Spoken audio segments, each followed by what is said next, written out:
Halo pemirsa, jumpa lagi dengan saya Argo Pratomo Nugroho. Kali ini pagi-pagi saya meruput ke kantornya Mas Krishna Harimurti, SH, MH. Beliau ini seorang advokat muda dinamis, dan secara periodik saya sengaja memang mencari beliau. Kali ini saya akan bertanya sesuatu yang cukup urgen dan unik.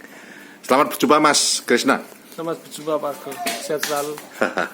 Mas Krishna, ini seperti pembicaraan yang lalu-lalu, kita akan terus berbicara. Kali ini saya ingin bertanya kepada Anda.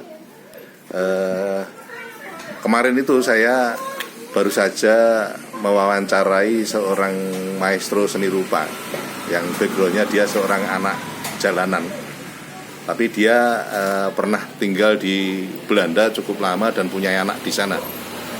Dia membuat sebuah karya yang berjudul Tikus Goreng Naik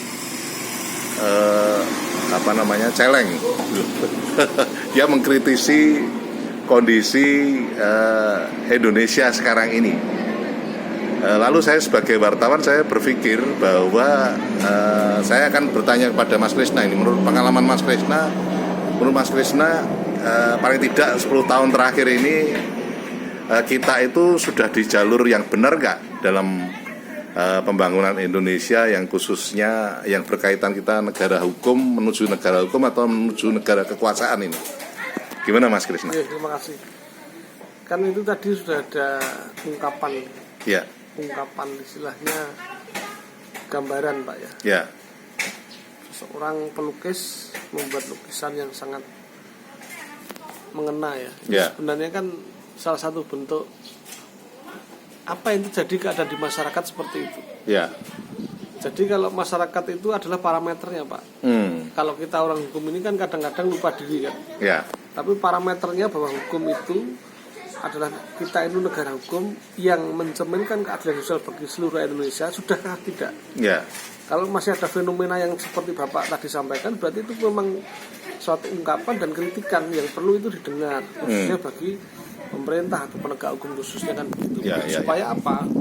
Supaya pendirian negara Kesatuan Republik Indonesia ini dalam Pancasila khususnya yang pasal 5 keadilan sosial bagi seluruh rakyat Indonesia.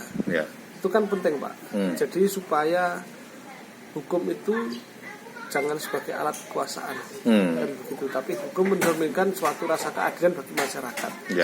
Siapapun orangnya kita tidak mengenal itu. Karena hukum itu bukan alat kekuasaan, dan hukum bukan sebagai alat pemuas. Tapi hukum itu ya untuk menegakkan aturan sehingga dampak impactnya adalah bagi masyarakat itu sendiri. Seperti itu Pak. Tapi Anda melihat Indonesia menurut Anda masih bisa diperbaiki nggak untuk itu? Saya meyakini tentu kita sebagai generasi penerus itu harus optimis Pak. Oh gitu ya.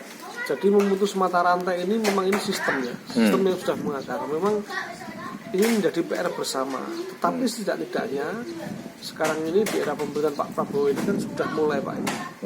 Sudah mulai terbuka sedikit demi sedikit kan begitu. Nah berarti kalau pemerintahan itu bersih, mengarah ke bersih, pasti akan banyak sekali catatannya. Itu berarti menunjukkan eksistensi dalam proses penegakan hukum kan begitu. Tapi kalau tertutup, tidak ada proses penegakan hukum yang masif, ya itu perlu dipertanyakan kan begitu. Paling tidak masih ada secerah harapan untuk reformasi dalam proses penegakan hukum itu. Kalau kita yakin sebagai generasi muda, paling tidak dimulai dari kita. Selalu saya sampaikan ke Pak Argo, apa pentingnya integritas moral? Yaitu Pak salah satunya untuk menjaga marwah tadi. Tapi kadang-kadang kita malah digeguyu Mas, kita bicara moral dalam situasi seperti sekarang. Karena kan kritikan di masyarakat kan mafia peradilan itu bapak kandung dari banyak mafia itu. Sekarang kan ada buktinya Pak. Mafia. Iya. Sekarang coba, ketika manusia itu membuat peradaban yang tidak semestinya, maaf ini ya, nggak ada hubungannya secara langsung tapi bisa dikait-kaitkan. Jadi Bapak mengatakan mafia, apa istilahnya tadi, praktik-praktik ya. Kalau kita lihat sekarang ini, ada nggak sih kira-kira menurut kita banyak bencana itu bukan dihasilkan atas dasar memang kehendak alam. Ya. Ya kan gitu ya. Apakah manusia ini sudah seimbang antara kosmosnya? Kok banyak bencana, banyak tanah longsor, banyak banjir, apa hubungannya dengan mafia? Kalau kita langsung masuk ke satu poin itu nggak bisa, Pak. Ya. Tapi minimal kalau kita menguraikan secara keseluruhan, barangkali di situ ada illegal logging, Ya. alih fungsi lahan menjadi lahan yang harusnya untuk resapan jadi dibabat habis, kemudian banyak Illegal mining gitu.